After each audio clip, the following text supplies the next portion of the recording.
Ready? Let's go! Happy birthday to you. Happy birthday to you. Happy birthday, happy birthday, happy birthday to you. Happy birthday to you. Happy birthday to you. Happy birthday, happy birthday, happy birthday to you. Good morning po, Pastor Chody. You know how you are a part of me growing up, no? From the very beginning of time. Kayo po ni Ma'am Tess. By the way po, happy birthday po sa inyong dalawa. But I just wanna let everybody know, lahat naman nakikinig dito, na ang laking blessing po na meron silang katulad ninyo na naging tagapamahala, tagapag-alaga ng inyong mga kaluluwa, because we all grew up having this kind of guidance from them. And again, it could be a mixture of many things. Minsan ng mga members kasi parang ayaw ko na didisiplina, ganto ganyan, but it's all part of it. I know they always would show it with love and care, and now that you also have Pastor Nathan there, na kaarawan niya rin, and I pray that you should be happy and blessed to have people like them who's guiding you, and again, like lahat po tayo, wala naman po talagang magagawa everything perfectly, but you are just so blessed to have great examples in the ministry like them. Kami po dito sa ministry, sana hindi na naduduwal o kaya biglang natatapilok ang mag-asawa pong yan, sapagkat dito po si Bishop lagi po nagiging ehemplo ang mga men po niya ng church, and kasama po dyan si Pastor Chody, and of course si Ma'am Tess, mga naging workers ng church na nagpakita ng ehemplo kung paano magmahal at mag-alaga ng kaluluwa at maging mabuting tagasunod ng ating Panginoong Jesucristo. So I pray that you should all feel blessed to have people like them. And of course, sa inyo pong tatlo, happy birthday po. I hope to see you again. Someday, I would, nasabi ko yata ito, kanino ko ba nasabi sa inyo tatlo? Kasi sabi ko, yes, I will be able to preach on one of your church services someday. But I just appreciate all of you. We love you so much. Lagi po kayong may pamilya po dito, katulad po namin. On behalf of Bishop and the family, we love you and happy birthday po sa inyo lahat. God bless you. Bye. Nais kong bumati sa mentors ko, Pastor Chody and Ma'am Tess. A blessed happy birthday sa inyo pong dalawa, na which is sila yung mga dahilan kung bakit ako isang Dory. Sila po yung isa sa mga naging mentor ko during my high school, and also isa sila sa mga dahilan kung bakit ako nagpapatuloy sa gawain ng Diyos. I remember noong nag-start pa lang yung gawain niyo dyan sa Punagi, lagi akong sumasama sa mag-asawa at sa pamilya ng Pastor Chody. Naalala ko nun si Pastor Nathan, maliit pa. Kasama ko siya sa mga extension classes dyan sa Punagi.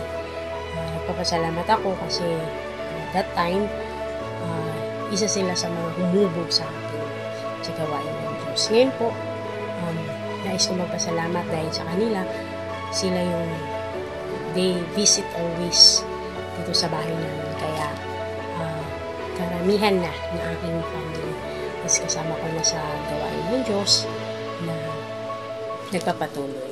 Dahil doon, isa sila sa mga naging bahagi doon. And ngayon po,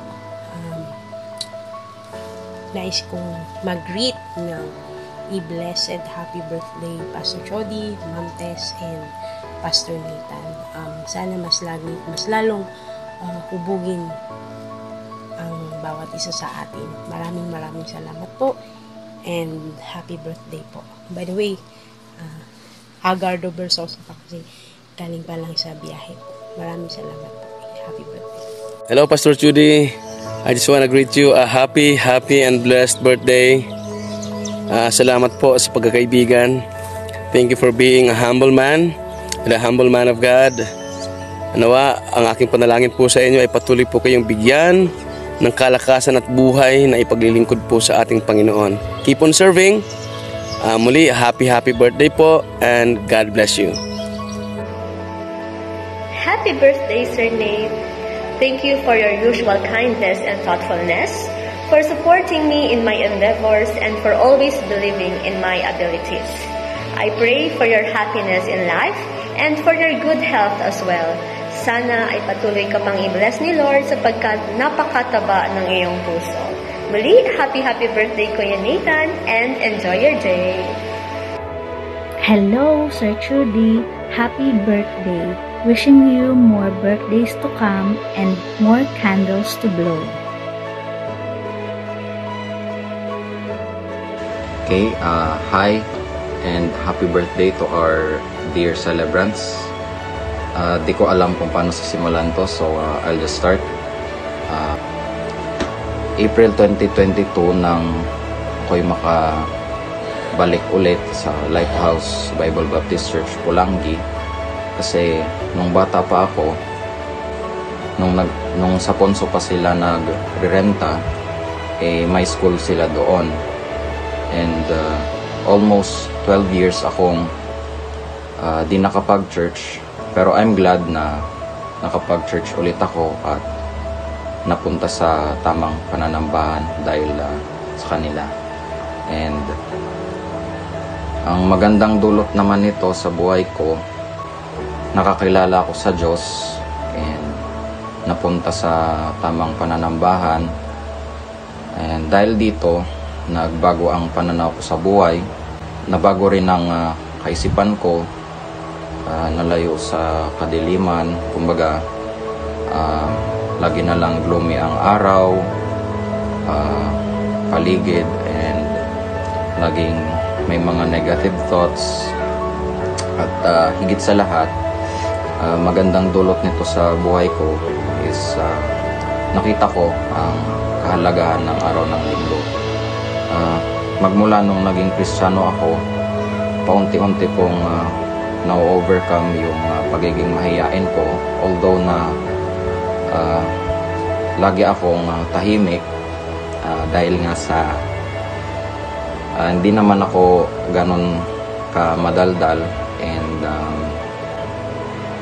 also one of my blessings na din is nagkaroon ako ng ministry, which is yung music ministry. Dati medyo insecure ako na kumanta kasi nga malalim ang boses ko. Pero dahil nga sa nagpagamit ako sa Panginoon, I didn't mind. Hindi na ako masyadong insecure sa pagkanta kahit nasa bahay ako or kahit saan man, napapakanta pa rin ako. Hindi tulad ng dati, talagang hindi. And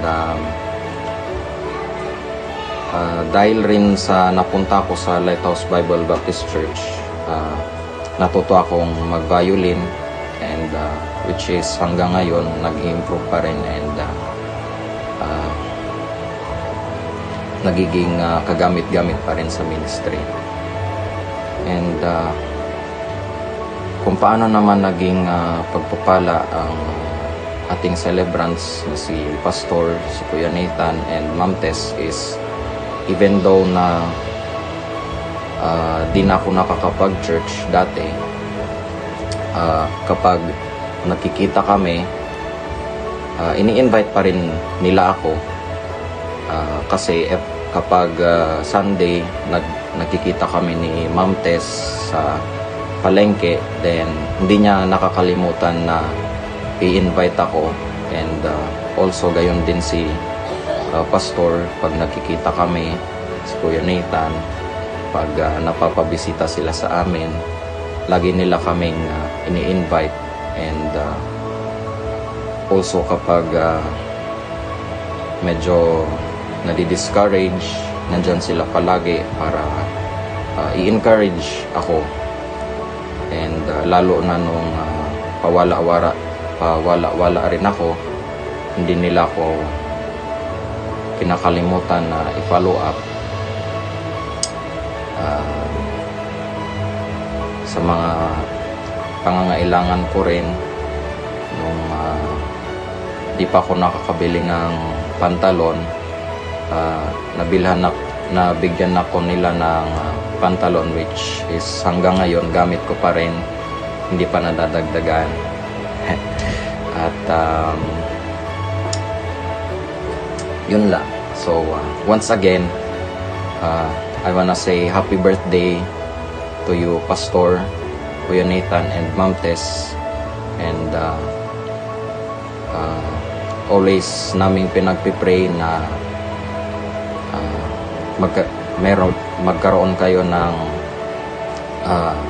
magandang kalusugan, always na magkaroon ng good health, and sana'y tuloy pa rin kayong gamitin ng Panginoon sa kanyang ministry. Yun lamang po.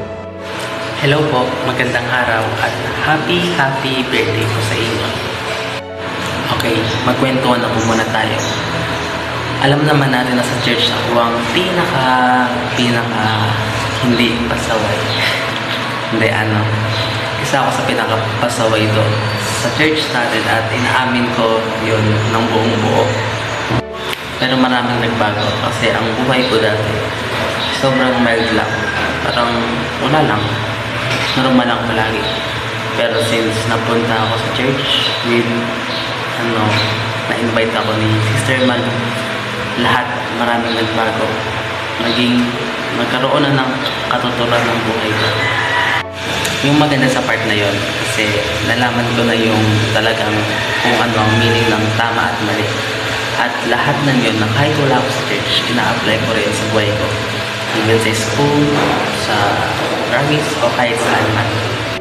At talagang pinagpala ako sa buong buhay ko. Speaking of pagpapala, napakaraming or walang katumbas na pagpapala ang binibigay sa atin nila Ma'am Tess, Pastor Nathan, at ang ating namahal na pastor. Si Ma'am Tess na palagi kaming pinapaalahanan sa aming mga Libo Nights na sana walang mabawas at sana marami pa ang dumagdag. Si Pastor Nates na palaging full charge, palaging full energy, at palaging positive, at isa sa naging teacher natin sa Sunday class. At ang ating pastor na sobrang tiyaga, na kahit pagod ay palagi pa rin nandyan, at kailanman ay hindi niya naisipan na tayo ay iwan. Again, maraming salamat po at happy birthday po sa inyo. Happy birthday.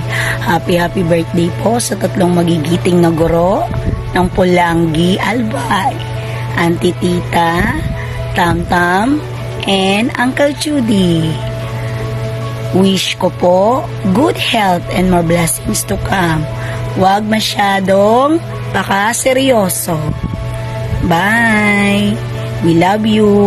Mama. Video. Happy birthday, Auntie. Happy birthday. Happy birthday. Lagi niyo pong tatandaan, lagi lang po kami nandito. Yun lang po, hindi tayo masyadong magkikita kasi po busy lagi at ang layo namin sa inyo. And also, lagi naman po namin kayong sinasama sa aming mga prayers. Thank you very much. Love you, Mama. Chup. Pastor, good evening. Before anything else, happy birthday. It's just sad that I cannot greet you personally, go to you, or you, maybe here in Manila, hindi talaga pwede. So, let's be content of greeting you, and maybe coming from me with all sincerity and with all the respect. I'm on your side. Alam ko dumadating sa buhay yan. But keep the faith. You're doing great. I said I am on your side. And again, please pray for us, all of us, for deliverance. I know that God will listen to you eventually. Happy birthday at mabuhay ka. Nagsimula ko bilang Kristiyano noong September 25, last month. Pero una po akong napunta sa church noong June 25. Invite ako ni Sariko that was second anniversary ng church. Sa unang pagpunta ko po, parang may kakaibang feeling na agad. Like, na-feel ko na parang napaka-welcome ko po sa ministry. Napaka-babait ng members, napaka-humble. And yung magandang naidulot naman ng pagiging Kristiyano sa aking buhay is that mas naging positibo po yung pananaw ko sa buhay. Mas tumatag ang pagtitiwala at pananalig ko sa Diyos at yung pananalangin sa araw-araw na kumbaga hindi ko naman dati nagagawa nung wala pa ako sa ministry. Maraming salamat po, Pastor Ma'am Tess and Pastor Nathan sa pag-welcome sa akin sa ministry. Lagi po kayong kasabay sa aking panalangin. Sana po ay maging masaya kayo ngayon sa inyong karawan and happy birthday po. So bago kami mag-proceed sa aming birthday message, let us first tell you a short story kung paano nga ba kami nagsimula. So, napunta po kami sa church dahil po kay Ma'am Tess. In-invite niya po kami nung nasa senior high po kami. And actually po, lahat po kami ng klase is in-invite po ni Ma'am. And kami lang po yung 6 na napunta po sa church. And so, after nung nabaptize, nagpatuloy kami. And then, yung changes is nakita rin sa amin from pananamit, yung pag-ugali, yung perspective, yung pananaw sa buhay. Dati kung mangarap lang kami is para lang sa sarili, pero ngayon nangangarap na kami na kasama ang Lord or hindi ini-include ang Panginoon sa mga pangalan. Nung naging Kristiyano na kami, syempre, as a Christian, hindi talaga madali kasi andun yung persecution, especially sa family. Madaming tao na hindi gusto, hindi talaga pabor na maging maging Christian kasi hindi talaga nila naintindihan. Pero andun pa rin talaga yung blessing kasi nga sa na doon is yung assurance nasa life. Kasi if we have Christ, we accepted Christ, yung assurance nasa lahat tayo. And yun lang, yun pa lang. And aside from that, yung blessing, yung protection, yung provision from the Lord, yung pinoprovide niya, lahat ng pangangailangan namin sa araw-araw, blessing na yun. Malaking blessing talaga yun. And na-realize namin yun. Nang naging Kristiyano kami, na maging grateful din. Dati, hindi mag-pray nga, hindi. Magpasalamat nga, may kinakain kami, hindi. Pero naging Kristiyano kami, we learn to be grateful. To Pastor Nate, happy birthday po, and naging blessing po kayo sa amin, both kasi thank you po sa lahat ng sa pag-remind, sa pag-follow up. Siguro kasi kung hindi namin yun natatanggap sa inyong follow up, hindi na kami nakabalik, diba? And syempre, na rin yung blessing na every time na wala kaming pamasahe papunta ng church, hindi po talaga kayo nagdadalawang isip na bigyan kami ng pamasahe kahit po alam din namin na short din po kayo sa pera, pero still binibigyan nyo po pa rin po kami para makapag-attend po sa church. To Ma'am Tess, Ma'am, thank you po sa lahat, and we are blessed and thankful na in-invite nyo po kami dito sa church kasi po kung hindi po dahil sa inyo, wala po kami ngayon dito na nag-serve kay God. And siguro po kung hindi nyo po kami na-invite, hindi po namin alam kung ano na yung buhay namin nung wala po kami sa church. And thank you po dahil hindi po kayo nagsasawa na mga musta, and yung mga paalala nyo po talaga is sobrang tumatatak po talaga sa amin. And at ngayon, naisa sa buhay na rin, and very thankful po talaga kami kasi hindi lang sa iyo po, kundi sa iba, sa family na din po, kasi hindi nyo kami sinukuan, hindi nyo kayo nag-give up amin. Siguro kung nag-give up kayo, hindi na kami nakabalik. Thank you so much po. Thank you, ma'am. Thank you po. Happy birthday po. To our pastor, thank you so much po sa tiyaga, sa pasensya na binibigay niyo sa amin sa lahat po ng pangaral. Kahit minsan pasaway po talaga. Opo, pastor, sorry po.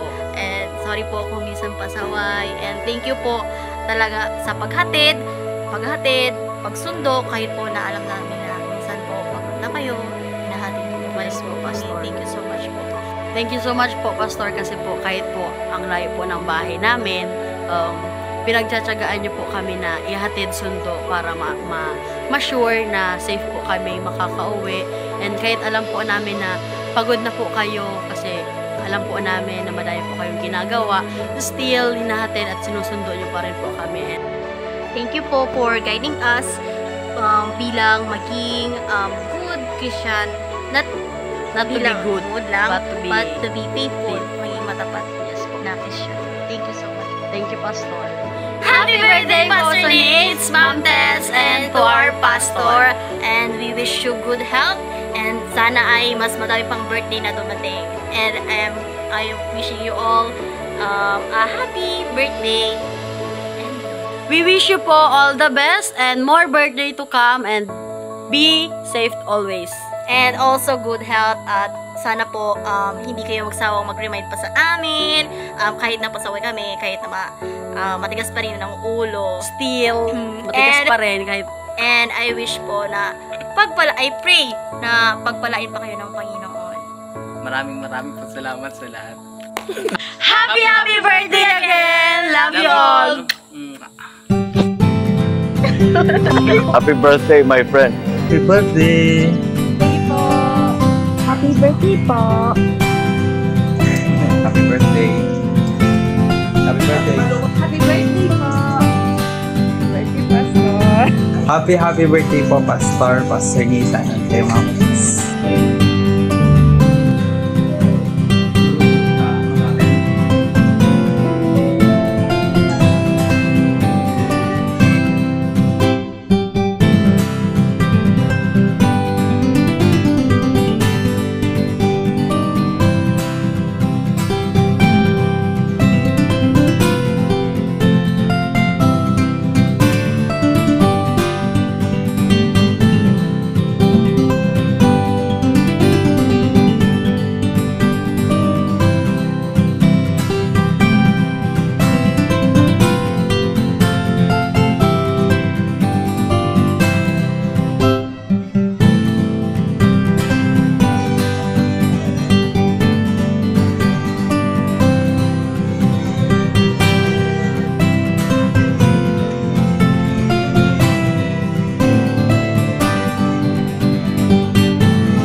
Happy and blessed birthday po, Pastor Nathan and Ma'am Tess.